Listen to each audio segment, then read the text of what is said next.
오늘은 함께 지어져 가는 교회는 주님의 기쁨이 있는 교회입니다 라는 말씀으로 함께 말씀을 나누겠습니다.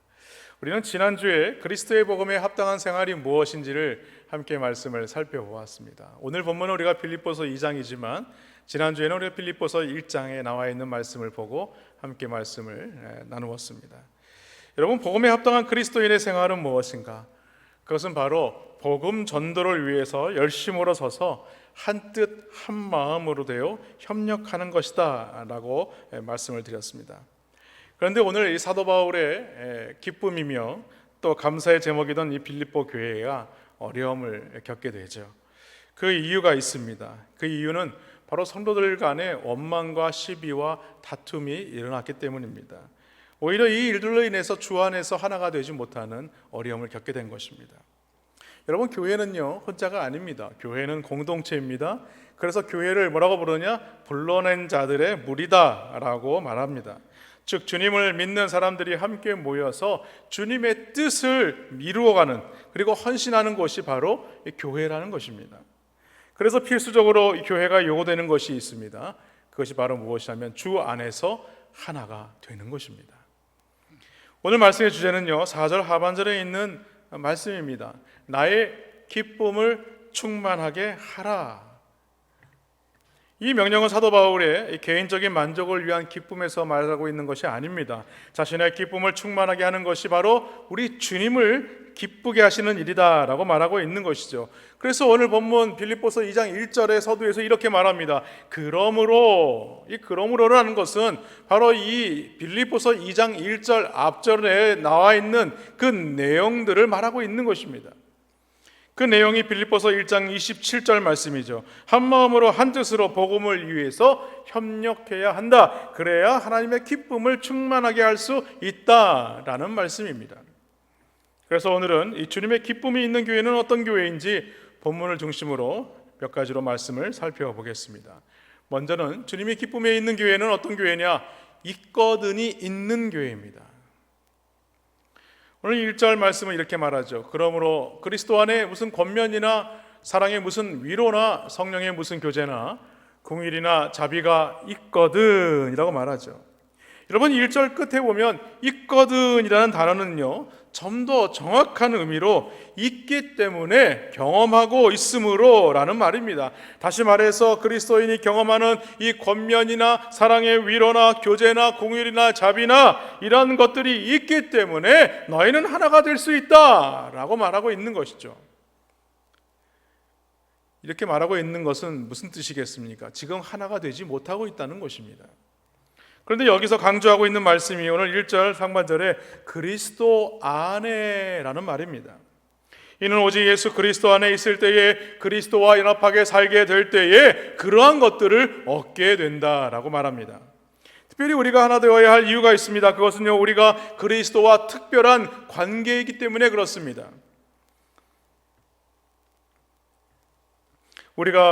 우리는요 이 몸된 교회에 나와 있지만은 우리의 출신이나 우리의 신분이나 우리의 신앙 배경이나 이 성격도 나이도 성별도 다 다르다는 것을 우리는 너무나 잘 알고 있어요. 그래서 그런 사람들이 모여서 하나의 교회를 이루고 신앙생활을 한다는 것은요 결코 쉬운 일이 아닙니다. 그러나 우리가 한 분 하나님이신 예수 그리스도를 영접함으로 말미암아 하나님을 아버지라 부르는 그런 영적 지체, 영적 형제 자매가 되었다라는 것입니다. 그러므로 우리는 하나 되는 일을 위해서 힘써야 하는 것이죠. 그리고 오늘 본문에 보면 우리가 하나 되어야 하는 그 이유, 그 네 가지가 오늘 본문 1절에 나와 있는 것입니다. 그 먼저가 그리스도 안에서 권면이 있어야 한다라고 말합니다. 여러분, 권면이라는 것은 원어상 의미로 무엇을 말하느냐? 곁으로 부르다, 옆으로 부르다 라는 말입니다. 즉 격려하고 권고하고 위로한다는 말입니다. 그런데 왜 권면을 말하는 것일까? 그 이유는 오늘 본문의 내용과 같다는 거예요. 본문의 이유가 있다는 것입니다. 다시 말해서 모든 사람들은 누구나 실수할 수 있다는 말씀입니다. 인간은 본래 죄성을 갖고 있기 때문에 죄의 유혹에 쉽게 넘어지는 그런 연약한 존재라는 거예요. 그것이 잘못된 것인 줄 알면서도 쉽게 불의와 타협하고 끌려가는 그런 존재가 바로 우리라는 것입니다. 그러므로 잘못되었을 때에 바로 잡는 일이 반드시 있어야 한다는 것이죠. 그것이 오늘 본문에서 말하고 있는 바로 권면입니다. 즉 권면이란 다른 말로 변한다면 책망으로 훈계한다라는 뜻을 가지고 있습니다. 그렇다면 왜 책망으로 훈계하는 것일까? 여러분, 교회 안에 약한 형제들에게는요 권면을 통해서 강하게 해줘야만 합니다. 실족하여 넘어진 자들을 통해서 그들을 이 권면을 통하여 붙들어 주어야 하는 것입니다. 영적 어린아이와 같은 그런 성도들은요 장성케 하는 일을 위해서 책망으로 교훈해야 하는 것입니다. 그러나 한 가지 주의해야 할 사실이 있습니다. 이러한 모든 일들 앞에 무엇이 있어야 되느냐? 바로 주 안에서 해야 한다라는 말입니다. 주 안에서 권면한다는 것은 주님의 사랑 안에서 권면하는 것을 말하는 것입니다. 만약에 권면에 사랑이 없다면 그것은 진정한 그리스도인의 권면이 될 수 없다라는 말씀이죠. 마음 중심의 상대방을 사랑하는 마음이 그 사랑의 동기가 되어야 하는 것입니다. 사랑하는 마음의 동기가 되려면요 가장 필수적인 것이 있습니다. 그것은 권면을 하기 전에 먼저 해야 되는 것이 있는데 바로 기도라는 것입니다. 기도한 후에 권면을 하는 것이죠. 왜냐하면 기도는 사랑의 단적인 표시이기 때문입니다. 내가 사랑하는 사람을 위해서 기도하지 않을 수 없다는 거예요. 그러므로 기도와 사랑이 없는 권면은 상대방에게 상처를 줄 수밖에 없는 것입니다. 기도와 사랑이 없는 권면은 자칫하면 내 감정이 앞서게 되고 내 생각이 앞서게 돼서 상대방으로 힘들게 한다는 것입니다. 또한 권면이라는 단어는요 성경의 부드러움이라는 의미를 가지고 있습니다. 이것은 권면의 자세가 어떠해야 하는지에 대해서 우리에게 말씀하고 있는 거예요. 권면하는 당사자는요 권면을 받는 분에게 최대한 부드러운 마음으로 권면을 해야 하는 것입니다. 마치 검사가 죄인을 다루듯이 공격적인 태도를 취해서는 안 된다는 것이죠. 그것이 개인적이든 그것이 회의 중이든 상대방에 대한 최대한 존경을 표시하면서 부드러운 말로 대해 주어야 하는 것입니다. 우리말에 이런 말이 있지 않습니까? 가는 말이 고와야 오는 말이 곱다라는 말이 있어요. 부드럽게 권면할 때에 그 권면을 잘 받을 수 있게 된다는 말씀입니다. 다른 지체들이야 어떻게 되든지 말든지 나만 잘 되고 성공하면 그만이다라고 생각해서는 안 된다는 거예요. 교회야 어떻게 되든지 나만 만족하면 그만이라고 생각해서는 안 된다는 것입니다. 다른 지체와 교회를 위해서 사랑으로 권면할 수 있어야 하는 것입니다. 또한 오늘 본문 1절에 보니까 사랑이 무슨 위로나 라고 말하고 있습니다. 위로라는 말은요 무엇을 말하겠습니까? 어떤 사람이 큰 슬픔이나 충격을 받았을 때에 무엇을 제공하는 것을 말하는 거예요. 다시 말해서 위로는 뭐냐? 격려한다라는 거예요. 그리스도인들은요 모두 위로의 근원이 되시는 하나님을 통해서 위로를 받으며 살아가는 사람들입니다. 그래서 성경에서 성령님을 뭐라고 말씀합니까? 보혜사, 성령님이라고 말합니다. 이 보혜사라는 것이 뭐예요? 위로자라는 말입니다. 고린도후서 1장 4절에 보니까 이렇게 말씀합니다. 우리의 모든 환난 중에서 우리를 위로하사 우리로 하여금 하나님께 받은 위로로서 모든 환난 중에 있는 자들을 능히 위로하게 하시는 이시로다 라고 말하고 있습니다. 이 한 절에서 위로한다는 말이 3번이나 반복해서 나오고 있다는 거예요. 우리가 예수를 믿기 전에 구원받은 하나님의 자 백성으로 살 수 없었지만 예수 그리스도로 말미암아 구원받은 하나님의 백성이 되었고 그 위로하시는 성령님을 통하여서 위로받는 삶을 살았다면 이제는 그 위로를 통해서 많은 사람들에게 위로를 베푸는 자가 되어야 한다는 것입니다. 그렇습니다. 위로의 근원이 되시는 성령님을 통해서 성도들을 위로를 받듯이 성령님을 모시고 살아가는 성도들이라면 이제는 내 옆에 있는 다른 지체들에게도 동일하게 위로할 수 있어야 한다는 말씀입니다. 여러분, 군중 속의 고독이라는 말이 있습니다. 이 말은 인간이 만들어 놓은 물질 문명으로 말미암아 결국 인간에게 많은 외로움과 고독을 가져다 주었다라는 것이죠. 즉 군중 속에 고독하는 이유는요 그곳에 참다운 위로자가 없다는 것입니다. 사랑하는 성도 여러분, 현대인은요 반드시 슬픈 일을 당해서만이 외로운 것이 아니에요. 현대인의 고독은요 하나님을 떠난 고독이고 하나님을 떠난 외로움입니다. 하나님이 없는 이 고독에서 바로 이것이 시작되는 것입니다. 또한 사람들이 외로움을 갖는 것은요 사랑의 대상인 예수님을 전적으로 사랑하지 못하는 데서 오는 그런 외로움이라는 거예요.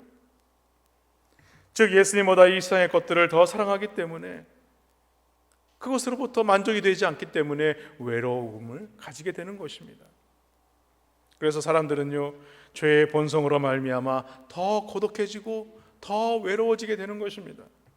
그래서 사람들은 그 외로움을 달리기 위해서 어떻게 합니까? 죄의 달콤한 유혹에 빠져들게 됩니다. 더 즐기자 그것을 찾아서 간다는 거예요. 따라서 하나님을 전적으로 헌신하지 못하고 세상과 가까워질수록 사람들은요, 고독해질 수밖에 없고 외로워질 수밖에 없는 것입니다. 그러므로 여기에 그리스도인의 사명이 있는 것입니다. 그러므로 그리스도의 이 몸된 교회에 그러한 사명이 있다는 거예요.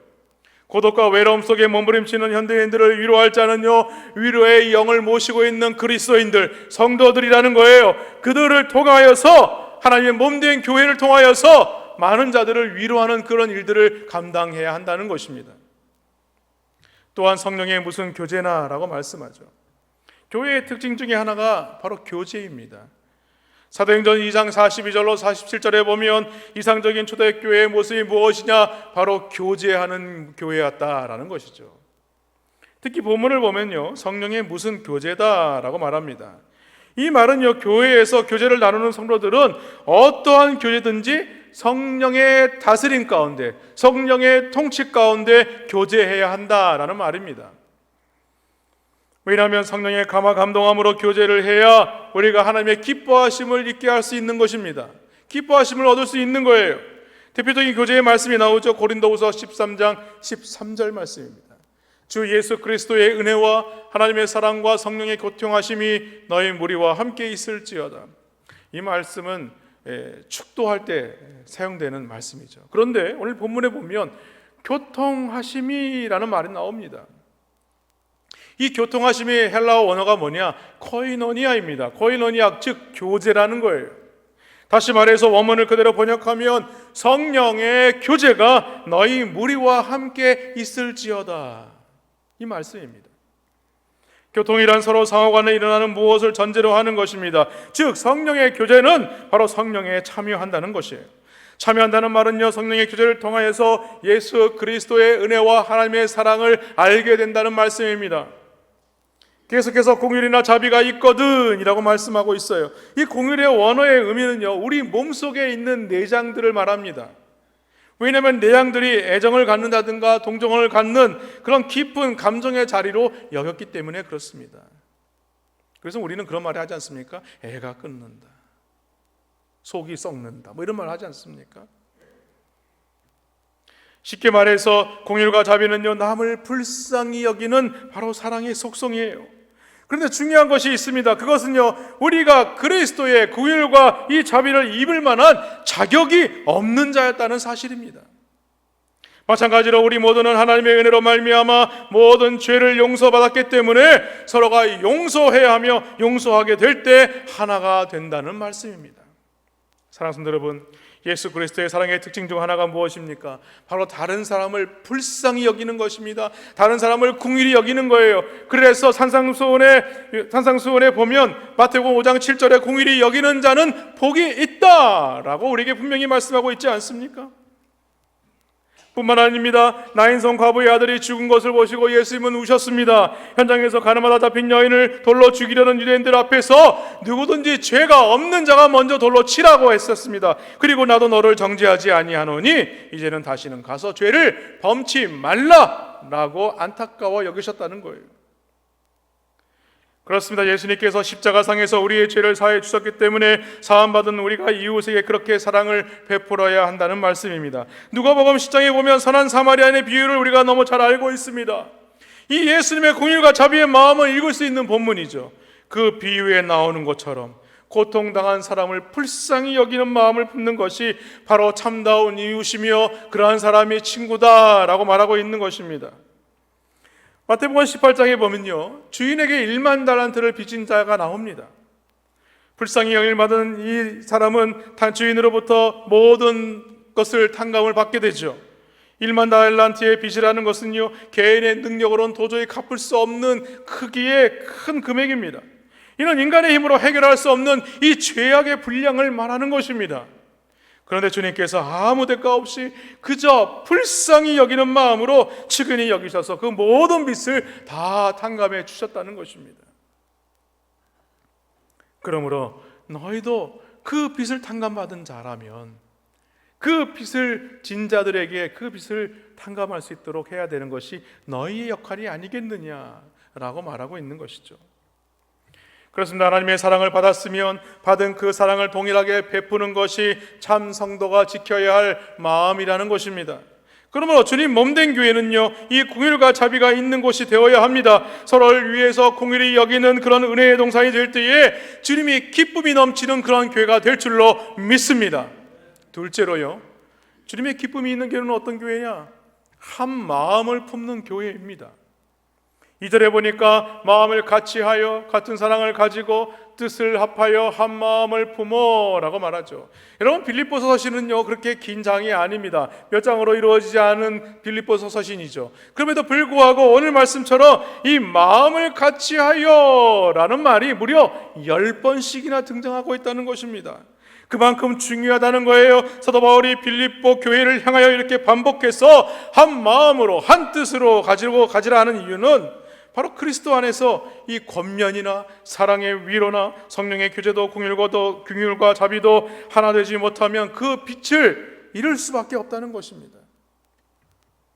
그래서 마음을 같이 하는 그런 같은 생각을 가지라라고 말하고 있는 것입니다.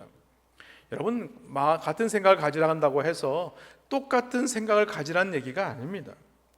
어떤 것을 바라보는 시각이 비슷해야 한다는 것이죠. 그 시선이 똑같이 초점이 맞춰져 있어야 한다는 것입니다. 여러분, 사람들을 보십시오. 사람들은요 각자가 특별하고 다르기 때문에 모두 똑같은 생각을 할 수가 없습니다. 재능도 다릅니다. 성격도 다르죠. 좋아하는 것도 좋아하는 방식도 다 다릅니다. 그리고 다양한 배경을 가지고 있고 또 모인 것이 스스로 살아가는 그 환경들이 너무나 다 달라요. 그러나 주님께서 오늘 그리스도의 이름으로, 성도라는 그 이름으로 우리를 불러주셨다는 사실입니다. 당연히 모두 똑같은 생각을 할 수 없는 것이죠. 하지만 오늘 이 말씀처럼 마음을 같이 하라라는 것은 무엇을 말하느냐? 성경의 원리를 따라서 같은 사고방식과 같은 그런 시선으로 바라보아야 한다라는 것입니다. 하나님에 대해서, 세상에 대해서, 죄에 대해서, 인생에 대해서 동일한 가치관을 가지고 같은 시선을 바라볼 수 있어야 한다라는 것이죠. 여러분, 당시 빌립보 교회가 세워지게 된 기록이 사도행전 16장에 나타나고 있습니다. 사도 바울이 마게도니아의 젖성인 빌립보에 이르렀을 때에 기도의 처소를 찾아서 강변으로 거닐 때였습니다. 그때에 그곳에 모여있는 여인들을 만나게 되죠. 그 중에서도 우리가 잘 알고 있는 바로 자주 옷감 장사 누구입니까? 루디아를 만나게 됩니다. 그 루디아에게 복음을 전했을 때에 그가 그 복음을 받아들이게 되고 그의 온 가족이 예수를 믿게 됩니다. 그리고 그 가정이 바로 이 빌립보 교회가 세워지는 가장 중심적인 역할을 하게 되었다라는 것이죠. 이 말씀에는 그런데 말씀에서 보아 우리가 알 수 있는 것은 무엇이냐? 바로 이 빌립보 교회의 창립 멤버들은 어떤 사람들인가? 바로 여성들이 주류를 이루고 있는 교회였다는 것을 알 수가 있는 것입니다. 이 말씀의 배경을 보면요, 빌립보서를 계속 읽다 보면 빌립보서 4장 2절에서 이렇게 말씀하고 있습니다. 내가 유오디아와 순두계를 권하노니 같은 마음을 품으라 라고 권면을 하죠. 무슨 말이겠습니까? 두 여인의 사이에는요 보이지 않는 그런 알력들이 있었다는 것입니다. 예배하러 교회에 모이기만 하면 다툼과 허영으로 말미암아서 믿음의 손해를 보는 일들이 이 빌립보 교회에 있었다는 말이에요. 그래서 사도 바울은 오늘 말씀을 통해서 너희들 사이에 믿음의 손해를 본 사람에게 과연 어떤 사랑의 위로를 해준 적이 있느냐? 지금 이렇게 말하고 있는 것입니다. 위로를 받은 사람은 있느냐? 만약에 사랑의 위로가 있었다고 한다면 너희들은 벌써 하나가 되어 있어야 되는 것이 마땅하지 않느냐? 지금 이렇게 말하고 있는 것입니다. 근데 3절 말씀을 보십시오. 아무 일이든지 다툼이나 허영으로 하지 말고 오직 겸손한 마음으로 각각 자기보다 남을 낮게 여기고 라고 말합니다. 그러므로 겸손한 마음을 가져야 하는 것입니다. 누가 충고를 하면요, 내가 미처 거기까지 생각을 못했습니다, 참 감사합니다, 그런 충고를 받을 수 있는 마음, 그런 마음이 바로 겸손의 마음입니다. 남을 나보다 낮게 여기는 게 아니라 낮게 여기는, 높이 여기는 겁니다. 낮게 여기는 것이 바로 이 그리스도를 기쁘게 하는 일이라는 거예요. 이런 일화가 있습니다. 유명한 종교개혁자 루터와 쯔빙글리에 관한 이야기입니다. 이 두 사람은 각각 국적이 다른 사람들이죠. 그러나 그들이 추구하는 종교개혁은요, 동일한 것이었습니다. 그런데 모여서 의논만 하면 의견이 합해지지 않는 거예요. 도무지 의견 일치가 되지 않아서 깊은 산중으로 머리를 씻기로 함께 갔다고 합니다. 가다가 외나무 다리를 만나게 되었는데 그 외나무 다리의 양쪽에서 염소가 한 마리씩 건너오는 모습을 보게 되었습니다. 그리고 두 염소는요, 그 외나무 다리 한가운데서 마주보게 된 것이죠. 그래서 두 사람은 생각했습니다. 어떻게 되었을까? 어떻게 될 것인가? 어떤 일이 벌어질 것인가? 분명히 염소들은 자신들의 머리에 있는 뿔로 둘이 들이받아서 그 한 마리의 염소가 떨어지면 지나가겠지, 이렇게 생각을 했다는 거예요. 그러나 예상 외의 행동으로 놀랄 수밖에 없었습니다. 염소들은 서로 마주하더니 염소 중 한 마리가 통나무 위에 납작 무릎을 꿇고 엎드리는 것이었습니다. 그리고더니 다른 염소가 그 엎드린 염소를 조심스럽게 살짝 밟고 지나가더라는 것입니다. 염소들은 무릎 꿇는 겸손해서 루터와 쯔빙글리가 큰 교훈을 얻었습니다. 이렇게 하니까 함께 살더라는 것입니다. 이렇게 하니까 무언가 되더라는 거예요. 그래서 루터는요, 기독교의 기본이 되는 덕을 무엇으로 말하느냐? 바로 겸손을 말하고 있는 것입니다. 주석가인 바클레이가 이렇게 말했습니다. 사람들이 서로 다투는 것은 무엇에 열중한다든지 자기의 신앙을 중요시한다든지 자기들의 계획과 제안을 열심히 성취하려고 할 경우이다. 열심히 증가하면 증가할수록 대립의 위험이 그만큼 더 커진다라고 말했습니다.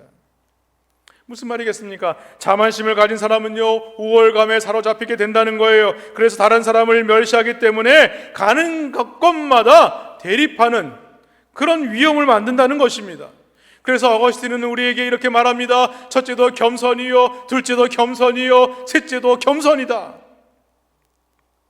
겸손이야말로 교회 공동체가 가져야 할 가장 중요한 자세라는 거예요. 여러분, 인류에게 분열을 초래한 가장 큰 이유가 무엇인지 아십니까? 바로 그것은 교만이었습니다. 아담과 하와가 서로 돕는 배필이 되지 못하게 된 이유도 바로 이 교만의 덫에 걸려 넘어졌기 때문입니다. 선악과를 먹으면 하나님과 같이 된다는 이 교만의 유혹에 넘어가게 되었다는 거예요. 그래서 잠언 16장 18절에 보면 교만은 패망의 선봉이요 거만한 마음은 넘어짐의 앞잡이니라 라고 말하고 있습니다. 또한 베드로전서 5장 5절 하반절에 보면 하나님은 교만한 자를 대적하시되 겸손한 자들에게는 은혜를 주시느니라 라고 말씀하죠. 또한 야고보서 4장 6절 하반절에 보면요, 하나님이 교만한 자를 물리치시고 겸손한 자에게 은혜를 주신다 하였느니라 라고 말씀합니다. 그렇습니다. 교회 안에서 항상 겸손한 마음을 가지고 양보하고 나보다 당신이 낫습니다 라고 여겨주면요, 서로가 다 살아갈 수 있는 거예요. 우리 그리스도인들이 꼭 가져야 될 그런 마음이 바로 이 겸손의 마음이라는 것입니다. 마지막으로 주님의 기쁨이 있는 교회는 어떤 교회냐? 다른 사람을 돌아보는 교회입니다. 오늘 4절 말씀에 보니까 각각 자기 일을 돌볼 뿐더러 또한 각각 다른 사람들의 일을 돌보아 나의 기쁨을 충만하게 하라. 오늘 말씀에 보면요, 반복적인 단어가 나오죠. 돌본다라는 말입니다. 돌본다. 사도 바울은요, 주님의 기쁨을 충만하기 위한 방법 그 한 가지가 무엇이냐? 다른 사람을 돌보는 것이다 라고 말하고 있습니다. 우리가 주님의 기쁨을 충만하기 위해서는요, 자신의 일에만 몰두하는 것이 아니라 다른 사람 일에도 우리가 함께 주의를 기울여야 하는 것입니다. 다른 사람을 배려해야 한다는 거예요. 여러분 생각해 보시기 바랍니다. 자신에게 이익이 되는 일에 관심을 갖는 것은요, 누구나 다 똑같은 것입니다.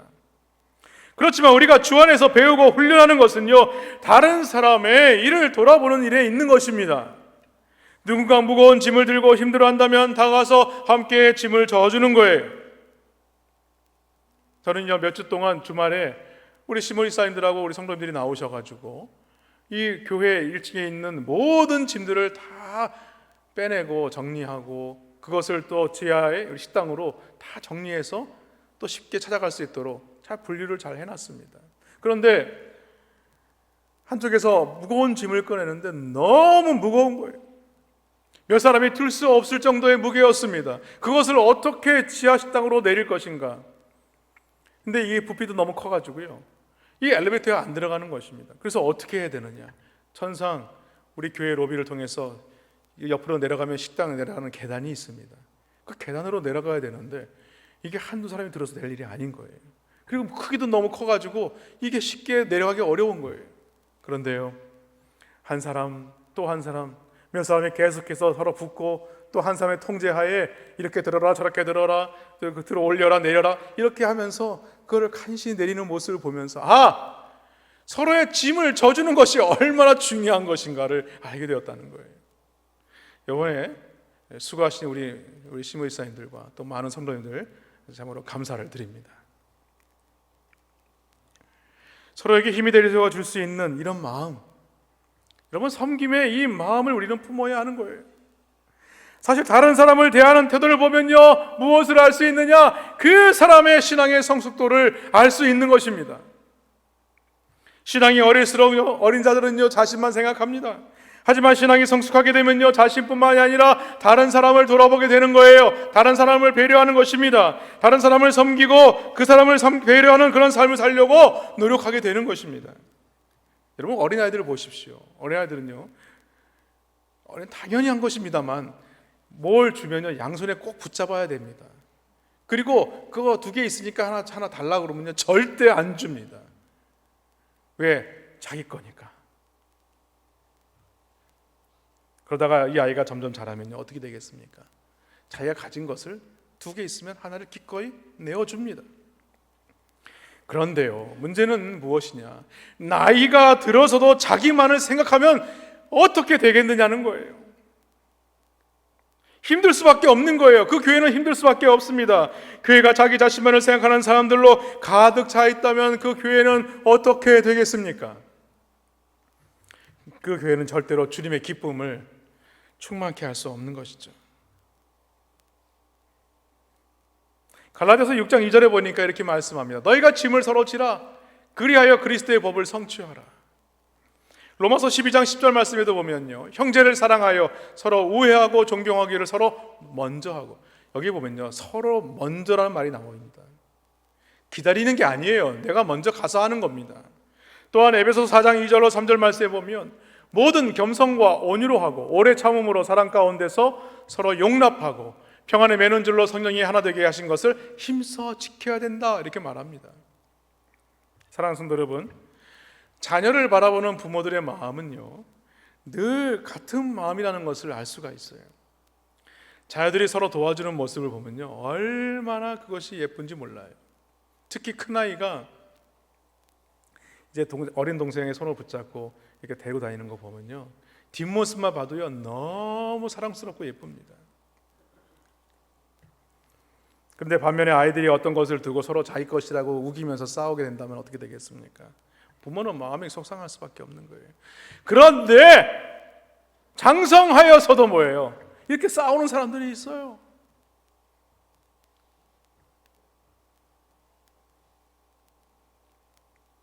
부모의 재산을 놓고 내가 더 많이 가져야 된다느니,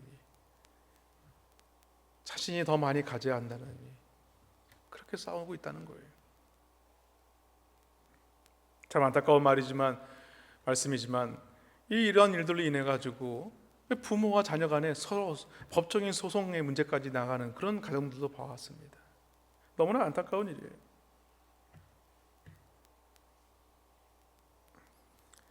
오늘 하나님의 말씀은요, 교회가 주님의 기쁨을 충만하기 위해서 서로 돌아보는 것이다 하고 지금 말하고 있습니다. 그러므로 우리는 섬김의 마음으로 서로를 돌아보아야 하는 것입니다. 그렇게 될 때에 하나님께 기쁨을 드리는 성도들이 된다는 사실을 믿으시기를 바랍니다.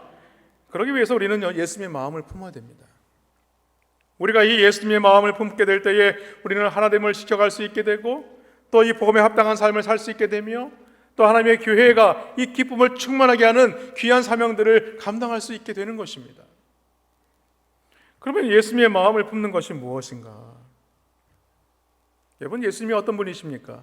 예수님은요, 하나님과 동등됨을 취하시지 않은 분이세요.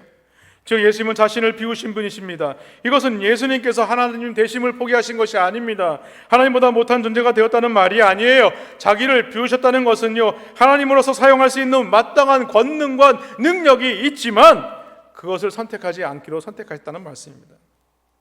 그래서 예수님은요, 가난한 목수의 아들로 그것도 말구유에서 태어나신 것입니다. 그런데요, 우리 주님은요, 거기서 그것부터 나아지신 게 아닙니다. 더 나아가셨어요. 오늘 본문을 우리가 읽지 않았지만 오늘 본문 빌립보서 2장 7절과 8절 말씀에 보면 이렇게 말씀해요. 오히려 자기를 비워 종의 형체를 가지사 사람들과 같이 되셨고 사람들의 모양으로 나타나서 자기를 낮추시고 죽기까지 복종하셨으니 곧 십자가에 죽으심이라. 무슨 말이겠습니까? 섬김을 받아야 할 분이 바로 우리 예수님이신데 그분이 이 땅에 오셔서 섬기러 오셨다는 거예요. 그리고 죽기까지 자신을 희생하셨다는 것입니다. 그것도 인간으로 가장 치욕적인 그 십자가의 형틀에서 죽음을 맞이할 수밖에 없었다는 것입니다. 그것이 우리가 품어야 할 바로 예수님의 마음이라는 것입니다. 그런데 오늘날 많은 교회들은요, 십자가에 없는 그 영광을 추구하며 살아갑니다. 교회 안에서는요, 입술로 예수님을 주님을 하고 고백을 하는 사람들이 많이 있지만 정작 세상 한가운데서는요, 예수님을 자신의 주로 고백하며 살아가는 사람들이 그런 사람들을 찾아보기가 힘들다는 거예요. 하나님의 말씀은 우리에게 그분의 마음을, 예수 그리스도의 마음을 품으라고 말씀하고 있습니다. 우리가 이 말씀에 순종함으로 예수의 마음을 품고 하나가 된다면 우리는 진정으로 주님을 기쁘시게 하고 그 주님의 기쁨으로 충만하게 하는 그런 교회로 반드시 서게 하신다는 사실을 믿으시기를 바랍니다. 말씀을 맺습니다. 교회는요, 불완전한 사람들이 모인 곳입니다. 그러므로 항상 같을 수 없어요. 다를 수밖에 없는 거예요. 손에서 말씀을 드렸지만 삶의 배경도 다르고 성격도 다르고 삶의 방법도 다릅니다. 추구하는 방향도 달라요. 그러므로 같을 수가 없는 것입니다. 그러나 우리가 같은 것이 있습니다. 그것이 무엇입니까? 성령님께서 우리를 부르셔서 주님의 남부인 중앙교회의 성도로 세워주셨다는 사실입니다. 그래서 예수님은 우리에게 이렇게 말씀합니다. 요한복음 15장 4절에서 이렇게 말씀하세요. 내 안에 거하라, 나도 너희 안에 거하리라. 가지가 포도나무에 붙어있지 아니하면 스스로 열매를 맺을 수 없음같이 너희도 내 안에 있지 아니하면 그러하리라. 이 무슨 말씀이겠습니까? 우리가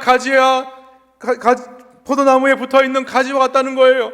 예수님께 딱 붙어 있어야 너희가 살 수 있다는 말입니다. 그리고 우리는 그런 존재라는 거예요. 예수님께 붙어있는 그런 존재라는 것입니다. 여러분, 사도 바울은요, 항상 주 안에 살았다는 것은 바로 예수 그리스도께 붙어 있었다는 것을 말하고 있는 것입니다. 주 안에 사는 사람은요, 포도나무와 가지처럼 딱 붙어 있는 것입니다. 삶의 목적이 다르고 서로 하는 일이 다를지라도 사는 목표는 같다는 거예요. 그렇습니다. 예수를 믿기 전에는요, 나 자신만을 위해서 살아왔습니다. 그러나 이제는 예수님을 믿고 주를 위해 사는 자가 되었다는 거예요. 그래서 사도 바울이 뭐라고 얘기합니까? 살든지 죽든지 내 몸에서 그리스도를 존귀케 하느니라. 여러분, 사도 바울의 고백과 같이 삶의 제일의 목적이 하나님을 영화롭게 하는 것, 하나님을 기쁘시게 하는 것, 하나님의 기뻐하시는 그 은혜로 충만케 하시는 것이라는 사실을 믿으시기를 주님의 이름으로 축원합니다. 사랑하는 여러분, 사도 바울은요, 빌립보 교회와 오늘 부르심을 받은 성도들에게 나의 기쁨을 충만케 하라라고 말씀합니다. 그것은요, 곧 겸손함으로 섬기는 것입니다. 나보다 남을 낮게 여기는 거예요. 또 서로 다른 사람에 대해서 돌보는 것입니다. 배려하는 것입니다. 그렇게 될 때에 우리 남부민 중앙교회는요, 주님의 기쁨으로 충만한 교회가 될 수 있는 것입니다. 여러분, 코로나19 팬데믹 가운데서도요, 주님의 기쁨을 충만하게 하기가 참 쉽지 않습니다. 그러나 오늘 우리에게 주신 이 말씀처럼 하나님의 말씀을 붙들고 살아가게 될 때 하나님은 우리 남부민 중학교를 통하여서 주님의 기쁨으로 충만케 하는 귀한 사명들을 감당하는 그런 교회로 쓰임받게 하실 줄로 믿습니다. 우리 남부민 중학교 모든 성도님이 되시기를 주님의 이름으로 축원합니다.